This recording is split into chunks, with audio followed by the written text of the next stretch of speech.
Well, what is going on, everyone? Welcome back to Kitchen Table TCG. My name is Louie. I hope you're having yourself a fantastic day. Today, I thought we would talk about all the 5 things that I hate about owning a card shop. This is Game Grove. This is the store that I own here in Taze Valley, West Virginia. Come stop by if you're ever in the area.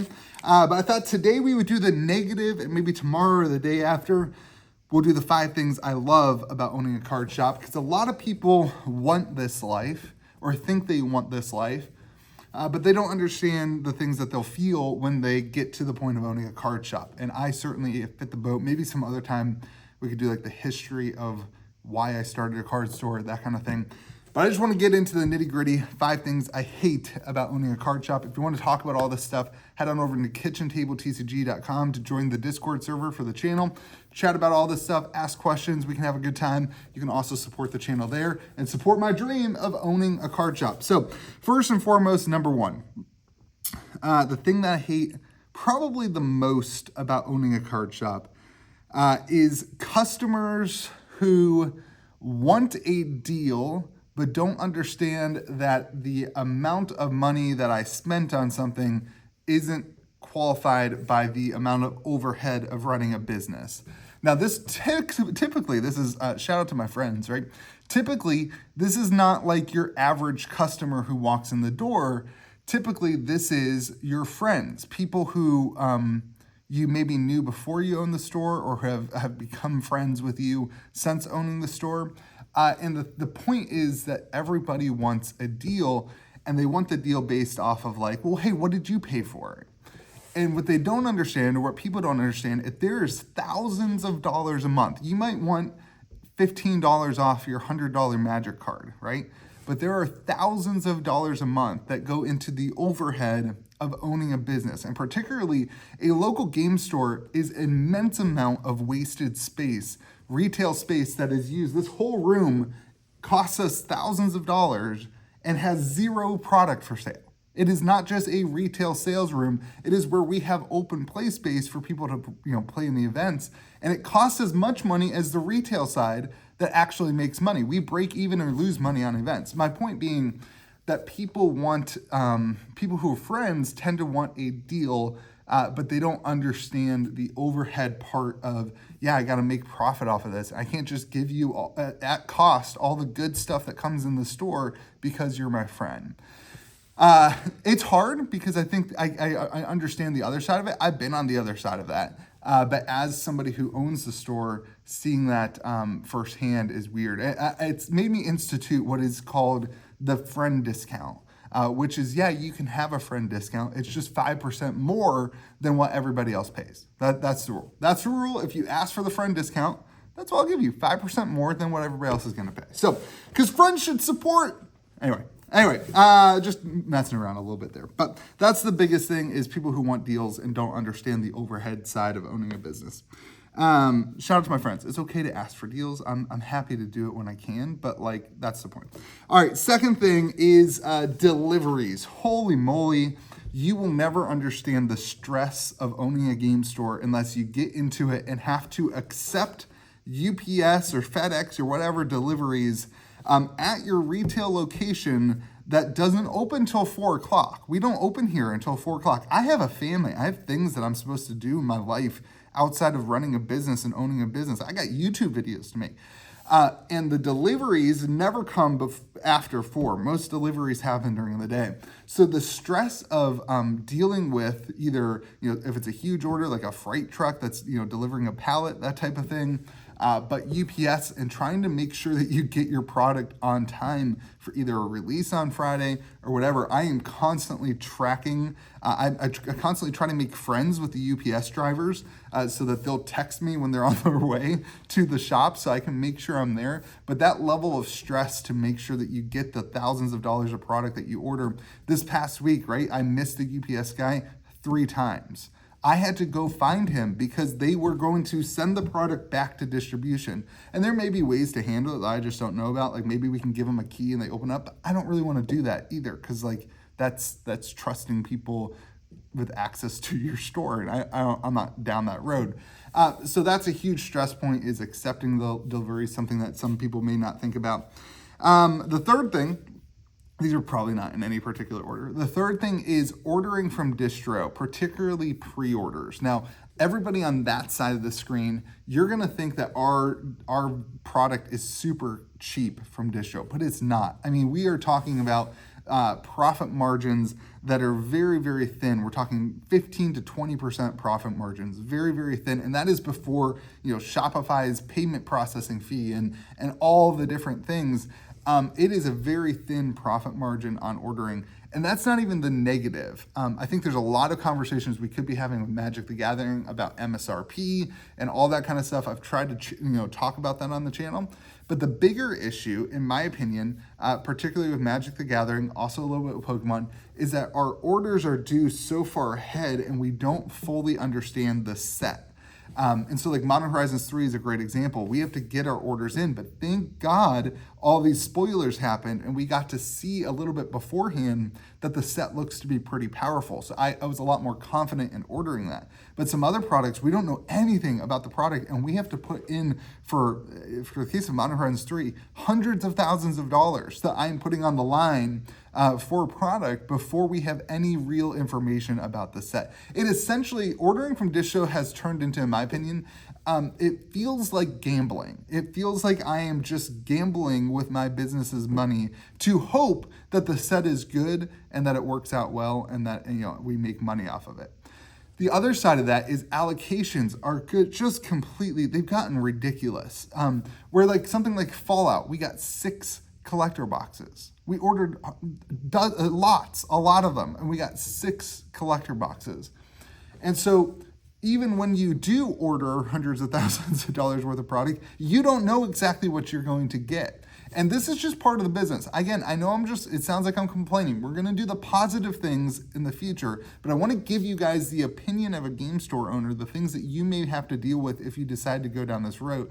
Getting allocations sucks, ordering sucks, it's not fun. It is not I thought that ordering from distro is gonna be this kind of heavenly process of, what, you want more collector boxes? Here you go. But it is not. It is pretty ugly.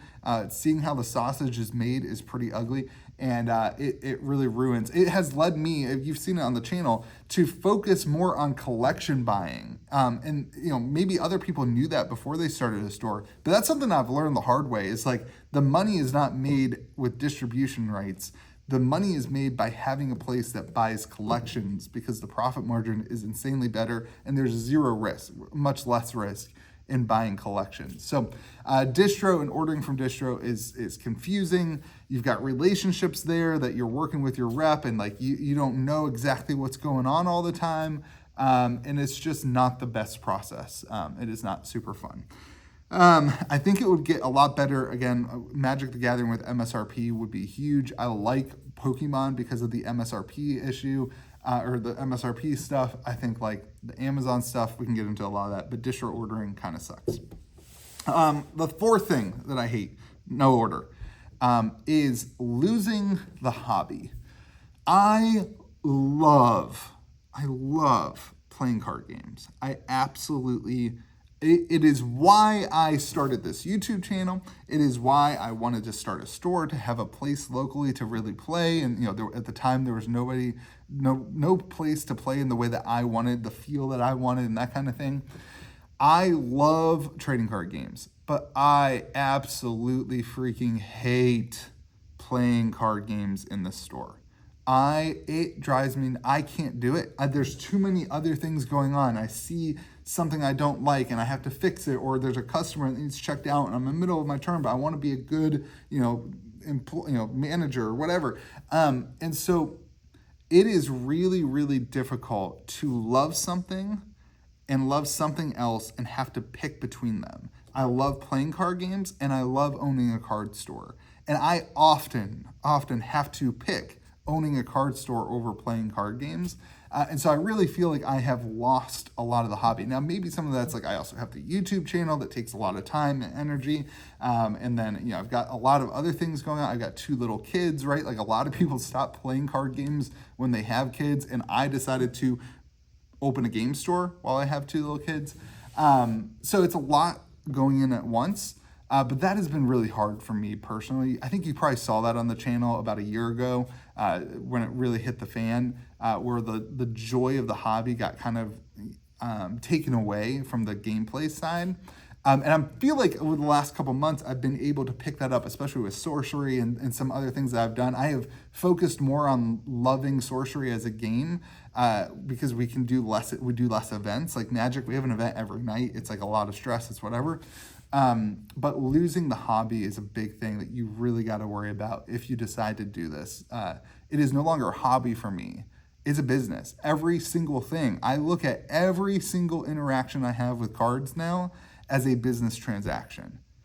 That sucks. That's not super fun. It is no longer fun to think about building a commander deck. It is now can I afford it as a business? Yes. Usually the answer is yes. It's, $1,000 commander deck's not going to wreck my business, right? But can I afford it as a business? Is it worth it to put the time and energy into building a commander deck when I could be putting that time and energy into working on promotional stuff for the store and making advertisements or figuring out what to buy from distro? All the time that I used to put into the hobby could now go into furthering my business. And so I have to choose personally to love the business more than the playing. And so that's something that has definitely been a loss. The last thing I hate, this one's a little awkward to talk about, but I'm going to do it anyway because I want to give you guys an honest take on this, is competing with local businesses, competing with other game shops. I don't know where it is with other stores and other areas, but it just seems kind of ugly around here. Where there's this like animosity between game stores, and maybe it's just people don't like us. I don't know. It seems like the game stores that are 2 or 3 hours away, we have great relationships with, but the game stores locally, I guess it's because we're all competing for the same customer base.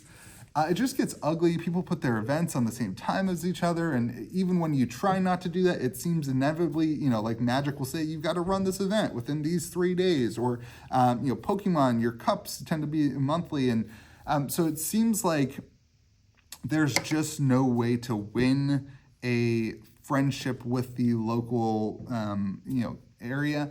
And so that's sad. I don't like the idea that people don't like us. That's a sad thing to me. I feel like I try to be a respectful, likable person. So the idea that there's people who literally just don't like our game store because they're another game store is frustrating. And I think what I've heard from a lot of people is that this is pretty standard in the industry.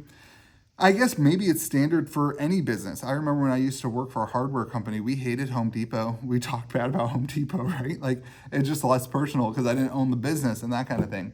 But I think at the end of the day, that competition sucks. And there's a lot of things that the game companies do that add to that, right? Like saying, hey, you have to have your pre-release in this window of time makes it so that every game store is competing against each other. It's just the way it is. I don't know that there's any way to fix it. It's just the way that it is. And so there's this competition element. And what happens is there becomes bad blood between people who go places. And I think I am probably as guilty as anybody else for contributing to that. And it's just the way that business is, but I don't like it. Because my real belief, my honest to God real belief, is that more people in our area playing Magic the Gathering at any level, at any store, is healthy. More people playing Pokemon in our area at any level, at any store, is a good thing because it adds to the ecosystem for the community. And I wish we could all have our events and stagger them at times that really, really worked. But I mean, to be honest, Friday night is the best night to run a Magic event. It's just the way it is. It just is the way that it is. Saturday at noon, if you have one weekend that everybody can run the event, Saturday at noon is the best time to do it. That is the best time to get through a large tournament. And so it just creates this animosity, and that makes me sad. So those are the things I hate about owning a game store. I'm very curious to see if you own a game store, where do you identify with some of these things? If you don't own a game store, did you like this video? Let me know in the comment section. Hit the like button, hit subscribe. If you want to support the channel, if you want to hang out and chat, just go to KitchenTableTCG.com, join the Discord server. It's free to join the server. There are 2 ways you can support. You can be a blue wizard, which is $5 a month. Sign up on desktop, not on mobile. It's cheaper on desktop. Or you can be a gold wizard, which is $20 a month. The blue wizards just get kind of access to different areas of the Discord server and some discounts on some things, but the Gold Wizards get product at distro cost. Anything that is not pre-ordered and is readily available at distro cost, that kind of stuff. So I hope you have yourself a fantastic day. Be kind to the people around you. Let me know what you think. And check out tomorrow and the next day for the things I love about owning a game store.